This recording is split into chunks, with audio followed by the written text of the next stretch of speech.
প্রিয় দর্শক, আজকের এই আলোচনাটি আপনার জীবনের মোড় ঘুরিয়ে দিতে পারে।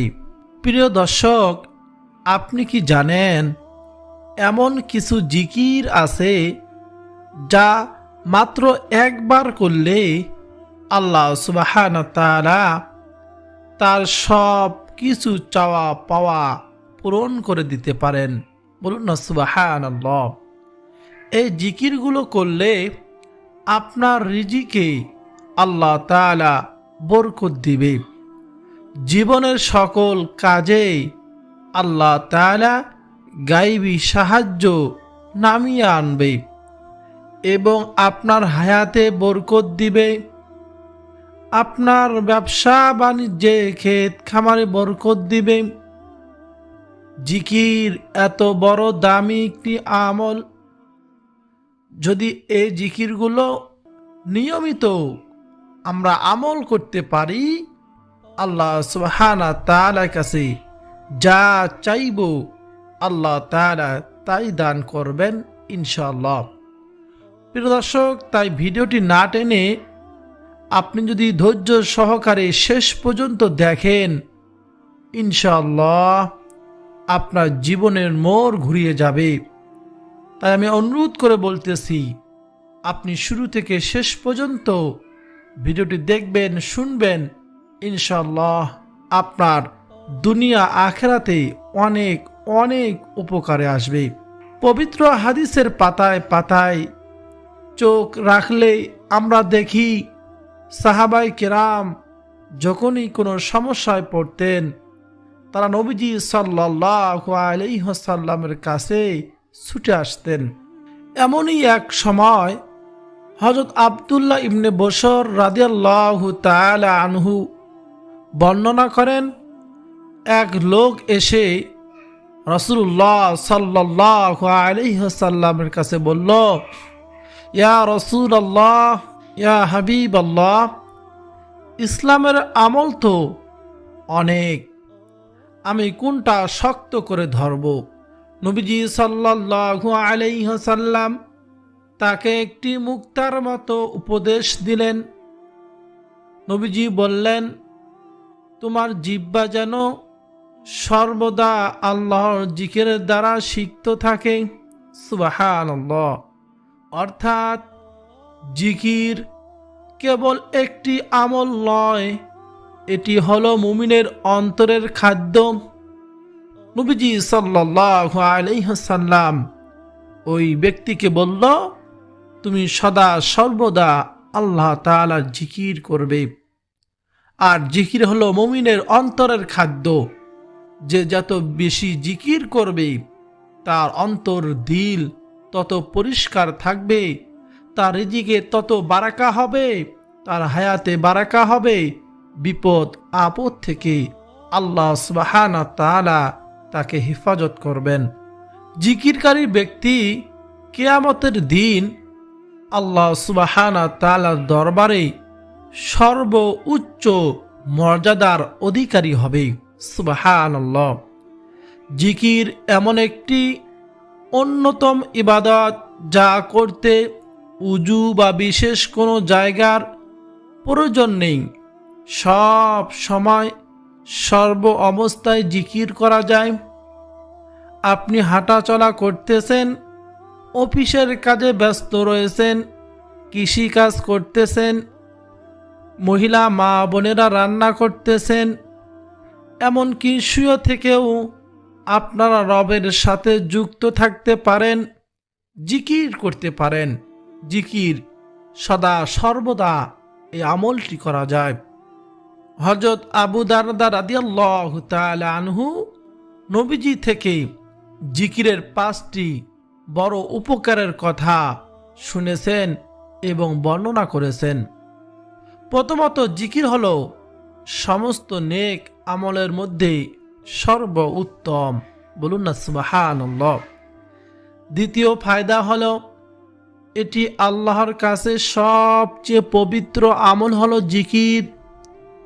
তৃতীয় আমল হলো, যারা জিকির করে আল্লাহ সুবহানাহু ওয়া তাআলা সমাজে এবং পরকালে তাদের সম্মান বহুগুণ বৃদ্ধি করে দেন, বাড়িয়ে দেন। সুবহানাল্লাহ।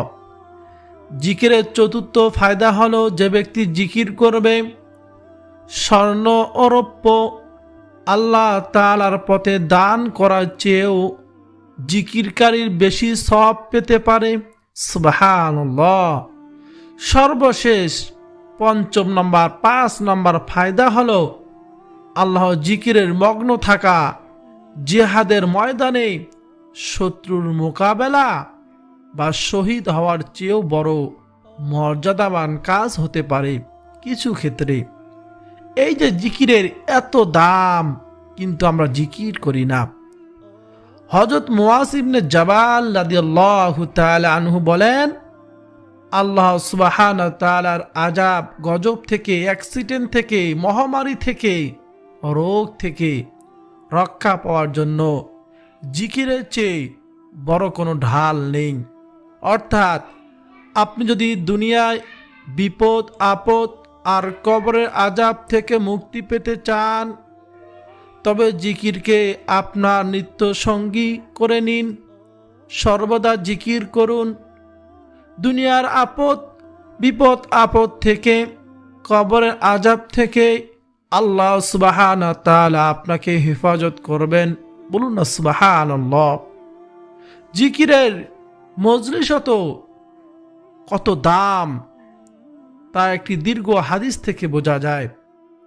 আল্লাহ সুবহানাহু ওয়া তাআলা এই দুনিয়ার জমিনে একদল ফেরেশতা নিয়োজিত করে রেখেছেন, যারা কেবল জিকিরের মজলিস, কোথায় জিকির করতেছে কোন বান্দা, এই ফেরেশতারা খুঁজে খুঁজে বেড়ান। বলুন না সুবহানাল্লাহ। যখন তারা জিকিরত লোকদেরকে দেখতে পান, দেখে একদল মানুষ আল্লাহ তাআলার গুণগান করছে, জিকির করতেছে, তারা একে অপরকে ডেকে ডেকে ফেরেশতাদের ডানাগুলো মেলিয়ে দেন এবং তাদের ডানাগুলো দ্বারা আসমান পর্যন্ত ঘিরে ফেলেন। আল্লাহ সুবহানাহু ওয়া তাআলা জানা সত্ত্বেও ফেরেশতাদেরকে জিজ্ঞেস করেন, ও আমার ফেরেশতারা, আমার বান্দা বান্দিরা কি চায়, তারা কি বলে, কি চায়, কি বলে?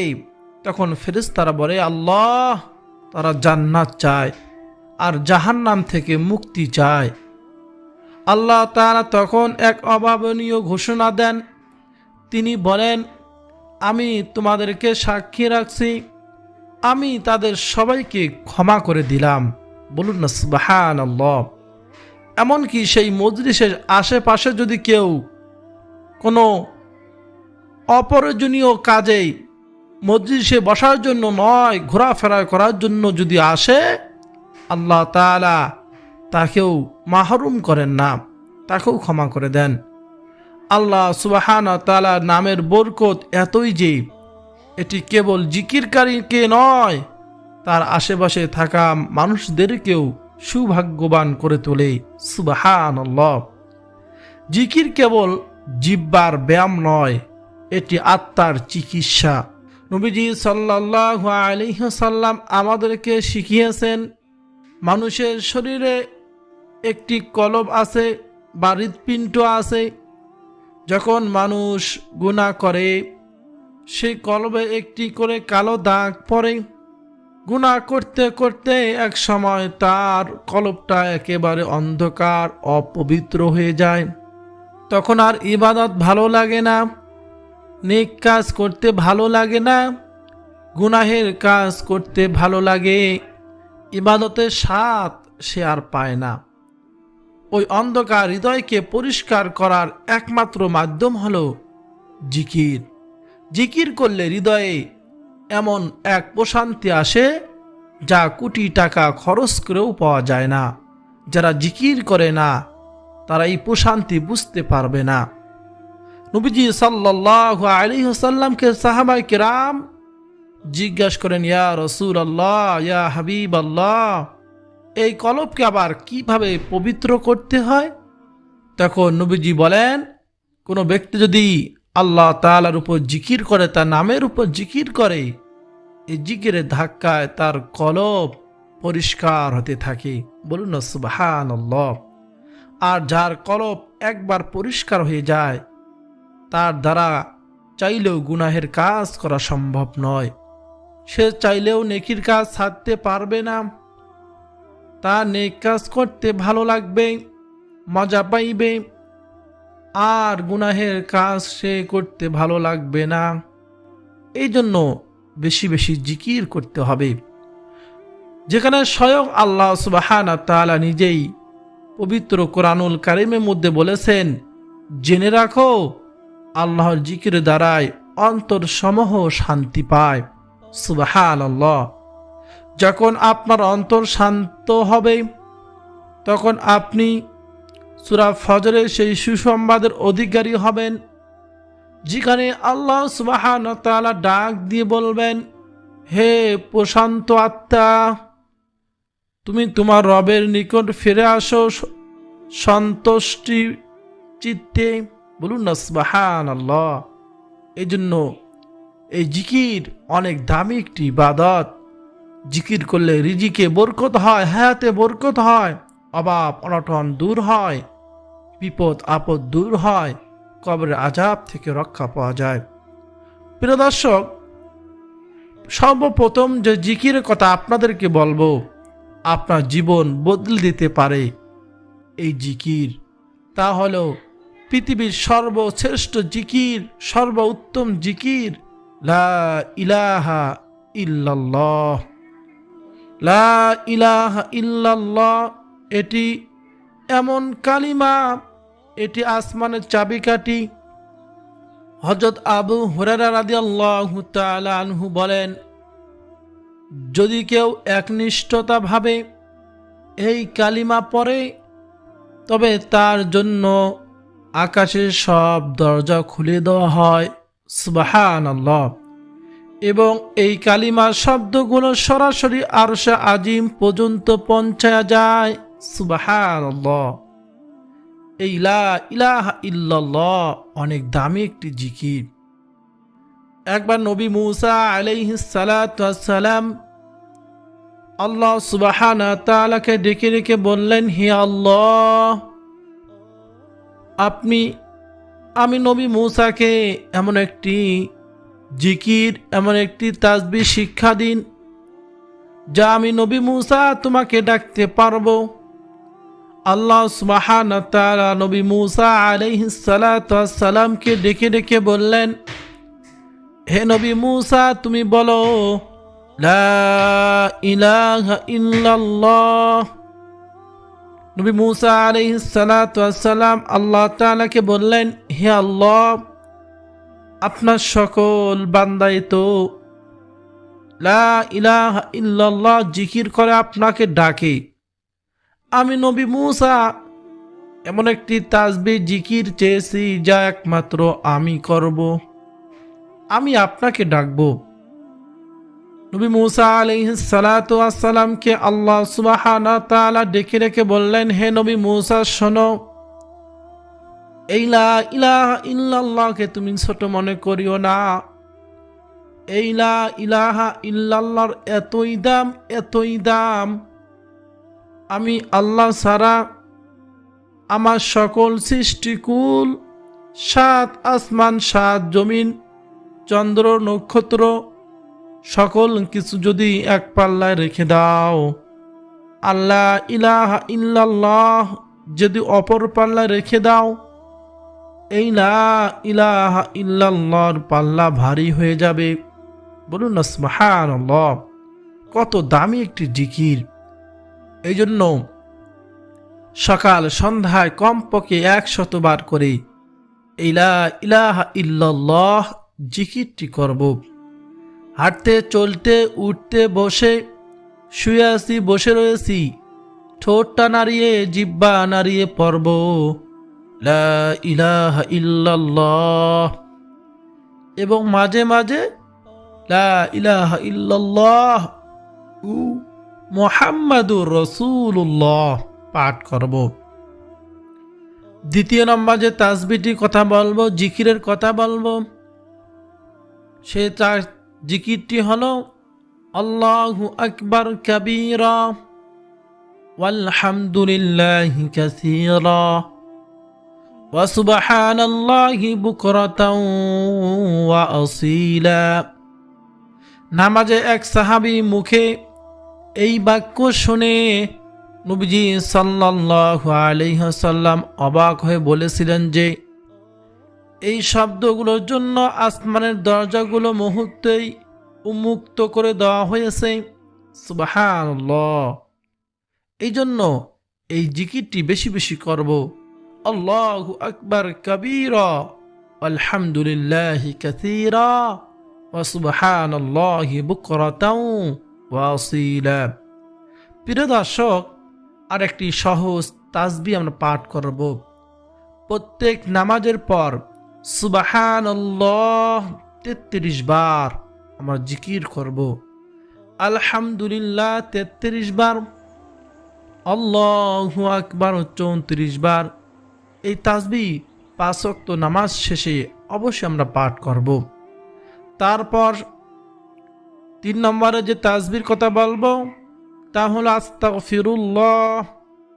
এটা এমন একটি জিকির, ইস্তেগফার, এটি এমন একটি চাবিকাঠি যা আপনার রিজিকের বরকত আনবে, আপনার শক্তি বৃদ্ধি করবে, আপনাকে অভাব থেকে মুক্ত করবে। বলুন না সুবহানাল্লাহ। এই আস্তাগফিরুল্লাহ এত দাম, এতই দাম, আপনি জানলে অবাক হয়ে যাবেন।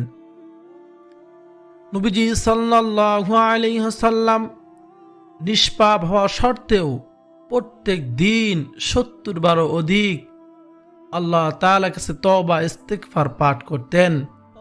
আমরা যদি সকাল সন্ধ্যায় হাঁটতে চলতে উঠতে বসতে সর্বদাই আস্তাগফিরুল্লাহ, আল্লাহ আমাকে মাফ করুন, ক্ষমা করুন বলতে পারি, জিকির করতে পারি, আল্লাহ তাআলা তো আমাদেরকে মাফ করবেনই, তার সঙ্গে আমাদের অভাব অনটন দূর করে দিবেন, রিজিকের পেরেশানি দূর করে দিবেন, ঋণ থাকলে পরিশোধ করার ব্যবস্থা করে দিবেন, কবরের আযাব থেকে আল্লাহ তাআলা আমাদেরকে হেফাজত করবেন। এক কথায় দুনিয়ার কল্যাণ, আখিরাতের কল্যাণ আল্লাহ সুবহানাহু ওয়া তাআলা আমাদেরকে দান করবেন। এই ইস্তিগফারের আমলটি আমরা অবশ্যই করার চেষ্টা করব। সর্বশেষ আমরা বেশি বেশি দরুদ শরীফ পাঠ করব। আল্লাহ তাআলা ফরজ বিধান কবুলিয়তের জন্য, আমল কবুলিয়তের জন্য, দোয়া কবুলের জন্য দরুদ শরীফ অবশ্যই পাঠ করতে হবে। হাদিসে এসেছে কোনো ব্যক্তি যদি দোয়া করার আগে দরুদ শরীফ পাঠ না করে তার দোয়া আসমানে ঝুলন্ত অবস্থায় থাকে। নবীজি সাল্লাল্লাহু আলাইহি ওয়াসাল্লাম আরো বলেছেন, কোনো ব্যক্তি যদি শুধুমাত্র একবার দরুদ শরীফ পাঠ করে আল্লাহ তাআলা সঙ্গে সঙ্গে তার মর্যাদা 10 ধাপ বাড়িয়ে দেন, তার 10টি গুনাহ ক্ষমা করে দেন, আল্লাহ সুবহানাহু ওয়া তাআলা তার উপর 10টি রহমত নাজিল করেন। হাদিসে আরো এসেছে রাসূলুল্লাহ সাল্লাল্লাহু আলাইহি ওয়াসাল্লাম বলেছেন, কোনো ব্যক্তি যদি সকাল সন্ধ্যায় 3 বার দরুদ শরীফ পাঠ করে কাল কিয়ামতের ময়দানে, কঠিন হাসরের ময়দানে আল্লাহ রাসূল সাল্লাল্লাহু আলাইহি ওয়াসাল্লাম তাকে শাফায়াত করে সুপারিশ করে জান্নাতে নিয়ে যাবেন। বলুন না সুবহানাল্লাহ। এই জন্য দরুদ শরীফ প্রত্যেক নামাজের পর পাঠ করব। সর্বদা আমরা দরুদ শরীফ পাঠ করার চেষ্টা করব। আপনি খুব অভাব অনটনের মধ্যে রয়েছেন, রিজিকের পেরেশানির মধ্যে রয়েছেন, দরুদ শরীফ পাঠ করুন, মুহূর্তের মধ্যে আপনার রিজিকের পেরেশানি আল্লাহ তাআলা দূর করে দিবেন। আপনি এমন বিপদের মধ্যে পড়েছেন যে বিপদ থেকে আপনার মনে হইতেছে পৃথিবীর কেউ উদ্ধার করতে পারবে না। পরীক্ষিত আমল, আপনি দরুদ শরীফ ইস্তিগফার পাঠ করুন, আল্লাহ তাআলা মুহূর্তের মধ্যে আপনাকে সে বিপদ থেকে উদ্ধার করবে। বলুন না সুবহানাল্লাহ। এই জিকির দরুদ শরীফ ইস্তিগফার শুধু আখেরাতের জন্য নয়, দুনিয়া যদি সুখবান হতে চান, শান্তিময় থাকতে চান, বেশি বেশি আমল করুন। আল্লাহ সুবহানাহু ওয়া তাআলা আমাদের সকলকে বেশি বেশি ইস্তেগফার, দরুদ শরীফ, এই জিকিরগুলো করার তৌফিক দান করুন। প্রিয় দর্শক, সব থেকে ছোট দরুদ হলো সাল্লাল্লাহু আলাইহি ওয়াসাল্লাম। এই দরুদ আমরা সকলেই পারি। আর যদি পারেন, দরুদ ইব্রাহিম পাঠ করার চেষ্টা করবেন। দরুদ ইব্রাহিম হলো আল্লাহুম্মা সাল্লি আলা মুহাম্মাদিন ওয়া আলা আলি মুহাম্মাদ কামা সাল্লাইতা আলা ইব্রাহিম ওয়া আলা আলি ইব্রাহিম ইন্নাকা হামিদুম মাজিদ। আল্লাহুম্মা বারিক আলা মুহাম্মাদ ওয়া আলা আলি মুহাম্মাদ কামা বারাকতা আলা ইব্রাহিম ওয়া আলা আলি ইব্রাহিম ইন্নাকা হামিদুম মাজিদ। এই দরুদ পাঠ করার চেষ্টা করবেন। প্রিয় দর্শক শ্রোতা, ভিডিওটি যদি আপনার কাছে ভালো লাগে, আপনার উপকার হয়, কিছু হলো শিখতে পারেন, তাহলে আপনি অবশ্যই ভিডিওটি শেয়ার করে দিবেন। শেয়ার করলে হবে কি, যে আমল করবে, জিকির করবে, সে আমল করে জিকির করে যে পরিমাণ সওয়াব পাবে, আপনি সম পরিমাণ সওয়াব আপনার আমল নামার মধ্যে আল্লাহ তাআলা দিয়ে দিবেন। বলুন না সুবহানাল্লাহ। আর ভিডিওটিতে একটি লাইক দিবেন, কমেন্টে আমিন লিখে আমার দোয়ার সঙ্গে শরীক থাকবেন। প্রিয় দর্শক, আজকে এই পর্যন্ত। দেখা হবে পরবর্তী কোনো ভিডিওতে।